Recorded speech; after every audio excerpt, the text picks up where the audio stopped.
What role in the Middle East again does Israel play in this?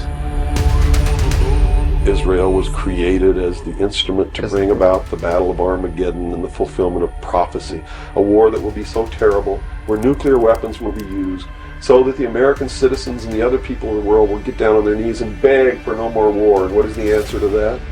They're going to be told the only way we can guarantee no more war is if we destroy the sovereignty of nations and we come together as one humanity and government. Right. Now I'm telling you, unless the American people wake up and stop it, starting in about 1996, the Battle of Armageddon will become a reality. He laid out the blueprint for everything we're seeing today. He knew why it had to happen, he knew who was behind the curtain, and he knew what we should expect next. Read the book of Revelations, whether you believe in the book or not, read it, because the men who are bringing this about are using it as their script. This interview was recorded in 1992, and as you listen, you'll understand why his blueprint still matters today. Because he said it would all unfold exactly like this, down to the smallest detail of the script. And I get people who still come to me all the time and say, Bill, you're all wrong, it's the Jews. The Jews are subverting the world. Man, it's not the Jews, it's not the Catholics, it's not the blacks. It's these men who belong to the ancient mystery schools, who meet in secret and decide the fate of the world. And they belong to all different races and all different nationalities and all different religions to the public point of view. But in secret, it's a different story. He claimed the fate of billions rest in the hands of a small group of people. And their strategy, he said, is simple. Keep us watching the circus so we never look behind the curtain. At the highest levels of all countries, they all belong to the same club. And we, the people, sit back and we watch this grand drama which is being played out for our benefit, not theirs. If it wasn't for us, they wouldn't even have to do any of this. But you see, they just can't come out and destroy all of us because they need slaves. They need people to make their shoes and make their cars and mine the ore. They need worker bees, and that's what we are. His name is Bill Cooper, and what you're about to hear is his warning to the world. He believed that if you don't spare the time to hear this message to the end, if you don't make the effort to understand it and finally wake up, then you're participating in the great deception just as much as they are. His words, not mine.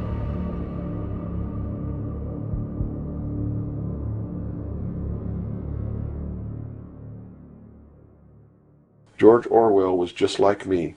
He was a low-level member of British intelligence who was appointed to a position high enough where he saw the same documents that I saw.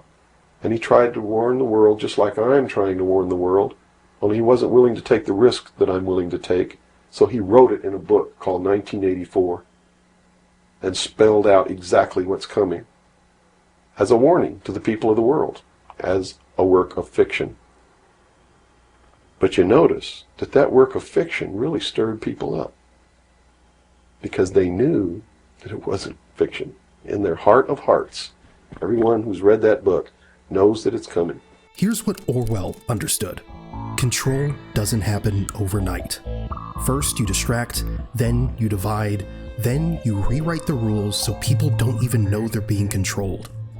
1984 showed us the final destination, a world where nothing is true and everything is permitted except for those in power. For decades, that was just fiction. But now, more and more of the pieces are fitting together. The scenarios that were once ridiculed are beginning to look like the morning news. Why is it that you are here today, or how is it that you are here today and you're not, conveniently taken away and put in a padded cell somewhere so that you can't speak of these things? I can tell you this, I began to reveal information in 1976, and I was physically attacked on 2 occasions. My skull was caved in, that's what all these scars are here. On the second attack, I lost my leg. They visited me in the hospital. They had no intention of killing me. They were delivering a message to me. Shut up. And that was the message that came through loud and clear. And 2 men who identified themselves with identification cards who belong to the Defense Investigative Service, which is really the Defense Intelligence Agency, asked me if I was going to shut up or they were going to have to do it right. And I told him, I said, you don't have to worry about me. I'm going to be a good little boy for the rest of my life, and yeah, I'm going to shut my mouth. And I did for 16 years. Kept silent until I saw this. You can talk conspiracies all day and people will just ridicule you, call you paranoid. But when you start talking about what you're not supposed to, that's when they come after you. At least that's what Bill said in the full interview. But now, he's starting to say things that really make you pause. Look at the pattern. Why does every piece connect? If it's all just coincidence, why does it keep happening? Listen to this.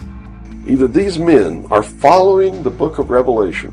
The book of Revelation as it is in the Bible. They're either following it, just like a plan, and bringing the prophecies in there to pass to manipulate and control those who believe in those prophecies and neutralize them, so to speak. In other words, if this is written in the Bible and God has ordained it, who am I to resist? It must come to pass, so I'm not going to try to stop it. Okay. What a perfect way to neutralize the opposition right off the bat. Or there really is a God, and what he said was going to come to pass is coming to pass. And I named this, Behold a Pale Horse, from chapter 13 of the book of Revelations. The fourth horseman of the apocalypse is the pale horse. And I looked, and behold a pale horse, and his name that sat upon him was Death. And hell followed with him, and power was given unto them over the fourth part of the earth, to kill with sword, and with hunger, and with the beasts of the earth. Now, look at the four horsemen. Revelation 6 describes white, red, black, and pale. The Greek word for pale is chloros, greenish, the color of death. Some point to the red horse, war, as already writing. The black horse comes next. Famine, collapse. The verse describes inflated prices, scarcity. Some suggest it could be approaching. Revelation 13 describes a world where no one can buy or sell without a mark. Today, central bank digital currencies are rolling out globally. Is it the mark? No one can say. But the technology described? It's being built. Whether you believe it or not, some in power clearly do. Commanders quote Revelation, leaders invoke scripture. Bill Cooper said they're following a script. Look at the pattern. Something is lining up. Everything that's in my book, Behold a Pale Horse, is everything in here, all the documents that are in here, everything that's in this book is in the public domain. Can be substantiated? Yes, and I intentionally wrote this book, not using anything that wasn't available to the public, to show people that yes, if I can find this information, so can you. I have tons of stuff that's not available to the public. But as you can see by reading this book, you don't need that stuff because it's what you need is available to you.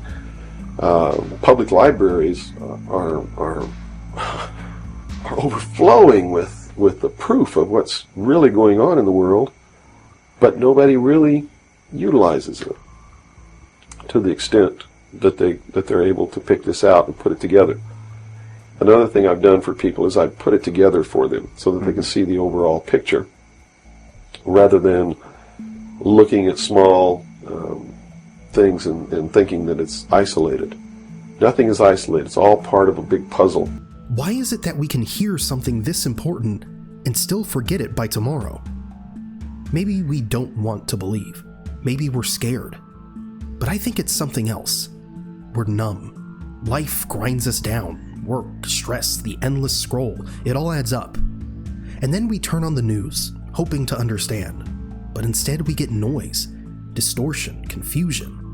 And that numbness, it becomes a habit, a survival mechanism.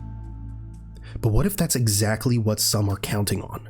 All the media in this country, radio, television, and print, is all owned by 5 corporations. All of these corporations that own the media are owned and controlled, and members of the Council on Foreign Relations sit on their board of directors. But you can trace that yourself. Okay. Remember, if you go down and you trace the ownership of a station or a newspaper, and you get to a corporation, remember that somebody owns that corporation, and it's usually another corporation. But when you trace the interlocking of all these things, when you get to the top, there's 5. And all journalists know that there's some things you don't write about and you don't talk about because you'll lose your job. And that's where the control is. Let's try it, shall we? Pick a news network, any network. Let's start with CNN. On your phone, type, "Who owns CNN?" You'll see it's owned by Warner Brothers Discovery. Good. Now type, "Who owns Warner Brothers Discovery?" In 2026, that's changing. Warner Brothers Discovery just signed a deal to be acquired by Paramount for over $110 billion. Now type, "Who owns Paramount?" Paramount was bought last year by Skydance Media, and Skydance Media is led by David Ellison. Now type, "Who is David Ellison?" He's the son of Larry Ellison, founder of Oracle, one of the richest men in the world. But keep going. Who runs CBS News? CBS is owned by Paramount, and the editor-in-chief of CBS News? Barry Weiss. She was appointed after the Skydance acquisition. Now here's the thing. Cooper said all media is owned by 5 corporations. That was decades ago. Today, the names change, but the pattern doesn't. You start with a news network, you end with a billionaire. And that billionaire? Always connected to power. Try it yourself. Pick any network, any platform. Follow the chain, see where it ends. You might be surprised how fast you get to the same place. Let's continue, because this next part is about us. That's why they pay athletes these fantastic salaries. I was listening to the radio the other day. They just contracted to pay one player on one team $6 million a year. Can you believe this? And why is that? It's the Roman circus. What does the emperor do when the people become restive, and when the people are asking questions, and when the people don't like the policies of the emperor? He sends them to the circus. He creates a circus. He builds a giant coliseum. And he begins to throw the Christians to the lions. And he has great chariot races and football games and basketball games, all to keep the idiots preoccupied with things that don't mean anything in the scheme of the entire world, so that they don't have the time to learn what the truth is, so they don't ever get smart enough to learn how they're being manipulated, so they don't ever question the emperor. That's why they pay a player on a football team or a baseball team $1 million or $2 million or $3 million a year. It is the Roman circus. I know men who don't know anything in the world except who plays third base for the Mets. And they think that's a great accomplishment.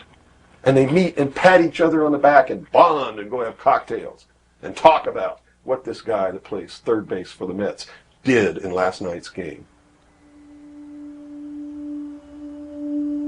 It's sad. It's really sad. Juvenal, the Roman poet, said it almost 2,000 years ago. The people who once handed out military commands, high offices, everything, now restrains itself and anxiously hopes for just 2 things: bread and circuses. Bread and circuses. Today, the bread is your paycheck. The circus is the game. And while we're glued to the screen cheering for millionaires we've never met, the real decisions are being made somewhere else, by people we'll never see. Because here's the uncomfortable truth. History shows that a society obsessed with entertainment often becomes easier to control. As long as we're watching, we're not asking. As long as we're cheering, we're not challenging. And as long as we're numb, they stay in power. But let me tell you something. When 150 of the most powerful men and women in the world can meet in secret in Baden-Baden, Germany, and plot the fate of billions, and nobody even cares about it. But 6 football players go to lunch together, and it's in the headlines across the country. You have a reflection of the society in which that exists. And it is a sick, sick society that is doomed to self-destruction. So based on that scenario, there's some truth into what these men are looking at. Absolutely, and that's what makes me so sick, is that I'm trying to wake up a people who on a daily basis are proving the ones that I'm warning them about to be right. Be honest. When was the last Davos meeting? And what exactly was proposed there? Most of us couldn't answer that because we don't care. We have TikTok, we have Instagram, we have Netflix, we have our own lives, bills, work, relationships. Who has time to track what 150 powerful people discuss in a Swiss mountain town? And even if we watch a video about it, we forget it in seconds. The next scroll, the next notification, the next distraction. That's exactly what Cooper was talking about. While we're busy living our lives, decisions that affect our future are being made elsewhere. And most of us are simply too distracted to notice. The right track is don't believe anybody. Don't believe me. Don't believe George Bush. Don't believe anyone. You got to go out and you got to get proof in your hand before you can believe anything. And to do otherwise today is the biggest mistake that anyone can ever make. You begin believing people, putting your trust in them, that they're telling you the truth. I guarantee you're going to take a ride on a roller coaster you don't want to be on. Do your own research. Don't jump in the comments and ask, so what do we do now? I'm telling you, use your mind. Because even these videos, they're not here to feed you conspiracy theories. They're here to engage you, to wake something up. Critical thinking is the point. It's better to put your mind to work than to wait for information to be handed to you. Because what if all the information out there is wrong? What then? We have to go back to the roots, back to what we know is good, what we know is wrong. That inner compass, it's still there. We just stopped using it. Now, do these people recognize the continuity of life? In other words, you have told me earlier that they're after physical immortality. They believe that through their technology, man will become God. With the power of reason, through technology, man will himself become God. They will engineer, just like he wanted to do, the super race who will live forever. And the concept is the same, and the men behind it are the same as was. Bill said more than 30 years ago that they would reach for immortality through technology. Back then, it probably sounded absurd. But now, look at what's happening. Neuralink has successfully implanted brain chips in multiple patients. One man used it to play chess just by thinking. Scientists at Harvard and MIT are working on age reversal technologies. Clinical trials are underway for drugs that could add decades to human life. The CEO of OpenAI said recently that we might achieve human-level AI within a few years, and after that, merging human intelligence with machines is the next logical step. Whether you believe that or not, it's hard to ignore that we're moving in that direction faster than anyone predicted. No matter what your religion is or what you think, they are following the scenario in the book of Revelations to a T, right down to the last little bit. If you want to know what's going to happen in the future, if we don't wake up, and through the power of those, see, not one drop of blood ever has to be spilled, and no one has to ever put any chains on their legs or their arms, ever. If people just wake up and exercise what was given to us in our Constitution, the power of the vote, while we still have that power. So you say there is still a possibility for like one individual watching this tape to actually make a difference. You better believe it. How Yes. would that be so? Well, number one, learn what the truth really is. Get away from the fantasy that you've been living. Educate other people, those you know, your family. Once that begins to happen, it spreads. And then if the people decide that they don't want what they have in store for us planned, just through the power of the vote, they can make this country and the world whatever they want it to be. Whatever they want it to be. And there are no limits on that, except to understand that you can never make everything all right, and you can never make everything all bad. Both must exist, and we must maintain a balance. If you stayed until now, you're probably one of those who's awake. Or at least, you're willing to be. And that comes with a responsibility. Be responsible with your mind. Use critical thinking. Bill said it himself. Don't believe him. Don't believe us. Believe what you can prove, what you can verify. But you have to do the work. You have to research. You have to stay awake. Because if you stay awake, others around you might wake up too. And that's how things change. Now, Bill has a final message for us. So, whoever has ears to hear, let them hear. By abdicating responsibility, by not walking in that divine state of grace, makes possible anyone meeting behind closed doors to bring about the world that they want. And the world that they want may not be the world that you want, or that I want, or that these people watching might want. Mm-hmm. If you don't participate, you can't complain. If you don't help cook the meal, you got no right to bitch about it. You got to sit down and eat what's put on your plate. Mm-hmm. If you don't like that, then you should have been in the kitchen helping to prepare the meal, helping to plan it, helping to prepare it, helping to serve it. If you want to sit on your butt in the living room while somebody else prepares the meal for you and decides what it's going to be and puts it on the table, it's too late to say that's not what you wanted to eat. Mm-hmm. It's too late to say it's not cooked the way you wanted it to cook. Well, that's very simple to understand. And that's right. You got to eat it because you have to eat to live. Mm-hmm. And I think that anybody can understand the meaning behind that little story.